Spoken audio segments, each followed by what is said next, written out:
So it's official. China and Russia, they are moving to shift the world order. They are taking concrete steps to build a multipolar world, and we need to pay attention. So President Xi just met with Putin in Moscow, and they reaffirmed their no limits partnership, calling each other dear friends. They are forming an economic alliance because essentially the entire Western world is against them. We just need to look at the UK's defense and foreign policy paper mentioning how Russia and China is creating a world of danger, disorder, and division. The United States has also identified this alliance as a clear and present danger. We have Secretary of State Anthony Blinken requesting $63 billion to tackle the immediate acute threat posed by Russia's aggression and the long-term challenge from China. So it really isn't a surprise that China and Russia, they are banding together not just for survival, but this time to flip the script. We literally have China and Russia pledging to change the world. Xi and Putin literally congratulated each other that the plan is set and everything will change. Just before President Xi departed, he told Putin, change is coming that hasn't happened in 100 years and we are driving this change together, which he replied, I agree. And the most important change is going to be economic. In fact, the majority of the discussion was about the financial partnerships between China and Russia. And we're going to analyze their joint statements during the visit, and you'll quickly understand the plan China and Russia has in store for the West. Now, even mainstream analysts, they're starting to wake up to what's really happening. The experts on NBC, they were spot on saying, as long as Russia avoids defeat, China can rely on the flow of inexpensive oil and gas from Russia, while the United States and the allies are forced to devote attention and spend billions of dollars keeping Ukraine's military equipped. At some point, transatlantic unity may begin to fracture as the war drags on. And we have said this 1,000 times. This is their strategy. Russia and China, they are bleeding out the collective West of their treasure. As long as the conflict continues, the West will keep sending money to Ukraine. They will keep deficit spending up and inflation won't calm down. But it goes deeper than that. China and Russia, they are becoming one economic unit, and we need to see them as one economic bloc. They are starting to close ranks and sharing resources, which brings us to oil and gas. We know the energy alliance between China and Russia is strong. China's imports of Russian energy have ballooned to 88 billion since the war started. In fact, Russia has now overtaken Saudi Arabia as China's top oil supplier. And just in January and February alone, Russian imports went above 1.9 million barrels a day, up almost 24% from a year ago. And this is big. China isn't going to give up this flow of cheap energy, and Russia won't let go of this precious lifeline. And this partnership is evolving fast. We will be referring to the statements made by Putin and Xi during the meeting, so it's directly coming from the source. And we know Nord Stream pipelines, they are offline, and because of that, Russia needs to move more gas eastwards. And this is where the Power of Siberia 2 pipeline to China comes into play. And according to Putin, the Power of Siberia Russian-Chinese gas pipeline has become the deal of the century for its scale. He goes on to add, this represents about 50 billion cubic meters of gas per year. Russia is also the fourth largest LNG supplier to China, and LNG supplies will expand in the foreseeable future. So to put things into context, the EU imported 155 billion cubic meters of Russian gas back in 2021. So China can absorb up to a third of Europe's shortfall. And this is very significant for both countries. The Chinese will get cheap and plentiful gas to grow their industries and accelerate their economy ahead of the West. And Russia will also secure their energy revenues without relying on Europe. According to Reuters, China spent just under $20 per million BTU from Russian gas. That is almost half the spot price of Asian LNG, which is almost $40 in 2022. And this enormous discount is only going to continue well into the future. Putin has pledged to supply Russian commodities to China, saying energy cooperation is expanding. Russia is a strategic supplier of oil, natural gas, including LNG, coal, and electricity to China. The construction of nuclear power facilities continues according to schedule. Thanks to Russia, China will have no lack of energy supplies, which will be important, especially if the West decides to sanction their country one day. Their energy supply is secured. So let's wrap our heads around this new reality. We need to see Russia and China as one united bloc. By trading with each other, they are in fact sanction-proofing themselves as well. We have Russia and China looking to take bilateral trade to the next level. We are talking about achieving a $200 billion trade target ahead of schedule. Putin told the world, "We have every reason to believe the $200 billion target, which was set by President Xi and myself, will exceed as early as this year instead of 2024. Now, obviously, Russia is not China's biggest trade partner. They are only at number 10. We can see Russia's total trade in 2022 was just 190 billion. That is still leagues below Southeast Asia, which stands at almost $1 trillion, or the EU, which is over 800 billion. So there's a lot of room to catch up. The more China trades with Russia, the more self-sufficient they will become. And that's why they are literally building bridges to better connect trade. In particular, two bridges across the Amur River are helping to facilitate more trade via railway across China and Russia. And one of these bridges cuts the journey time of goods from China to Russia by over 900 miles. And according to Putin, the launch of traffic on bridges will reduce the cost and time of transporting goods between Russia and China, expand the geography of trade, and increase the volume of transit with Asia Pacific countries. And this clearly shows Russia's pivot towards Asia, not just for their energy sales, but for the rest of their imports and exports. They have given up on the West, and China is their gateway to trading with Greater Asia. But this still isn't enough, not by a long shot. And that's why they are moving to boost cooperation within the BRICS and SCO.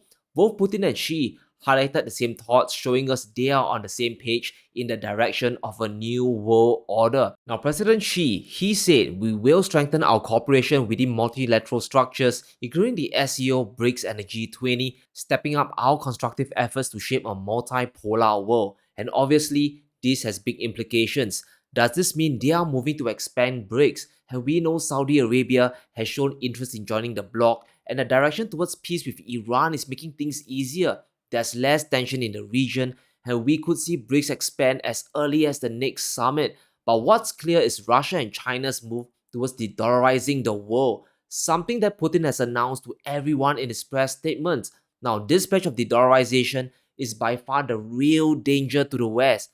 Putin has made two key statements that we must pay attention to. Now, the first reaffirms Putin's pledge to de-dollarizing Russia itself. He mentioned how it's important that our national currencies are increasingly used in bilateral trade. We should continue promoting settlements in national currencies. The yuan-ruble trade has been skyrocketing ever since the sanctions hit Russia. It has gone from around 2 billion yuan in early 2022 to over 200 billion last December. This is an enormous increase which will only grow. So Russia is going to de-dollarize both their reserves and trade. Nothing new here, but the second statement is the left hook to the West, and it's a shocking admission that we all knew was coming sooner or later. Russia is going to promote the Chinese yuan to the world. We support using Chinese yuan in transactions between the Russian Federation and its partners in Asia, Africa, and Latin America, as I said, payments in yuan. And this is by far the most important part of the meeting. Russia is moving to help China internationalize the yuan. This means we could start to see Russian energy getting priced in the Chinese yuan to global buyers. And this is not a fantasy idea. Russia has already been selling natural gas to China in both rubles and yuan. So it's not a stretch for Putin to price more of his energy sales in either currency down the road. And notice the regions he mentioned, right? Asia, Africa, and Latin America. This is essentially the BRICS countries, regions that are receptive to bilateral trade with Russia and China. And the snowball effect comes if countries begin to buy Russian oil and gas using the yuan. Will Saudi Arabia and OPEC join in as well? And to facilitate this, Russia is moving to regulate away enemy currencies, which obviously means US dollars and euros. They are going to make it harder for their banks to hold Western currencies. Their central bank is raising the reserve requirements for dollars and euros to 7.5% and cutting it for other friendly currencies down to 5.5%. Basically, that means it's more costly for Russian banks and lenders to hold dollars on their balance sheet. And this is going into effect from April 1st, and whether it works or not really remains to be seen. So Russia's de-dollarization campaign is going both local and international. They are moving towards a world order where the dollar and the euro will be used less and less as reserve currencies, starting with the East. But speaking of currencies, China and Russia, they are planning something big, and it revolves around gold. And we need to realize that de-dollarization goes beyond just using Russian rubles or the Chinese yuan. When you buy gold, you're effectively selling dollars away to buy the precious metal. And what do we have here? China putting the world on notice as they buy up more gold 4 months in a row. They just added another 25 tons in February. And let's realize that China rarely announces their gold holdings. They prefer to keep it a secret because it just makes sense. If you are accumulating more gold, it makes absolutely no sense to go around telling the world that you're buying. You invite more buyers to front run you and push prices up even further. And the only reason you make it public is that you are likely executing a plan. And that is something that has to be big to make it worth it. And it's not just China. Russia now has also announced to the world that its gold reserves have also increased. Russian central bank holdings have climbed over 1 million ounces over the past year. That's around 31 tons of gold added to the Russian vaults, despite all the sanctions. But if we look at the largest official buyers of gold over the last 20 plus years, we can see Russia and China topping the charts. But notice the trend. You don't see any G7 countries stockpiling gold. The United States obviously isn't buying. We don't see Japan, France, or Germany on this list as well. That's because they have a vested interest to see the dollar system reign supreme. But let's think back at ourselves. Why are China and Russia updating their gold reserves today? Are they looking to weaponize gold? Could they be moving towards a gold-backed currencies, or maybe they are just looking to bring gold back as a medium of exchange for all their bilateral trade? But even if none of that happens, if countries follow this de-dollarization cry and just buy more gold, there'll be fewer dollars held in reserves, and that means fewer dollars recycled back into US treasuries and European bonds, less money being loaned to the West, which will slow down their economies further. And China and Russia won't stop at this front. Russia obviously doesn't hold any US bonds today, and China, they have been deleveraging their dollar assets for a long time now, dumping treasuries month after month since the start of 2022.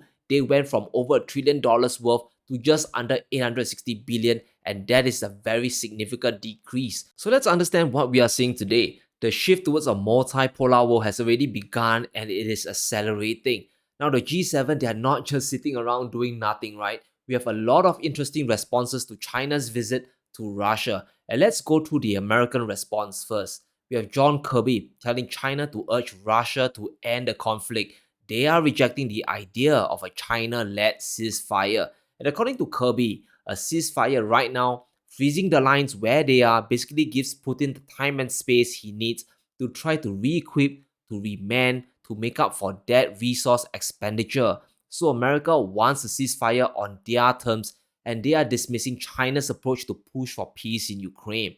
Now the IMF has also agreed to give Ukraine over $15 billion in loans for post-war reconstruction. So money is still flowing to Ukraine and inflation isn't going to end anytime soon.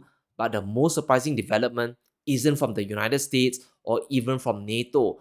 It was from Japan. Now, just as Xi visited Putin, Japan's Prime Minister made a surprise visit to Ukraine to meet Zelensky. And what we are seeing is a clear division of the world. The G7 is going to back Ukraine till the end, while China is backing Russia economically. And the next big event we have to watch is the G7 summit in May, which will be hosted in Hiroshima, Japan. There could be more rounds of sanctions coming, which might be just led by Japan. So guys, this inflation story is far from over. A multipolar world is rising and is clearly becoming the G7 versus Russia and China. But let me know what you think in the comments below. Are we truly moving towards a new world order? Will China and Russia succeed? Let me know in the comments below. Stay safe, be sure to smash the like button and subscribe as we navigate through these crazy times.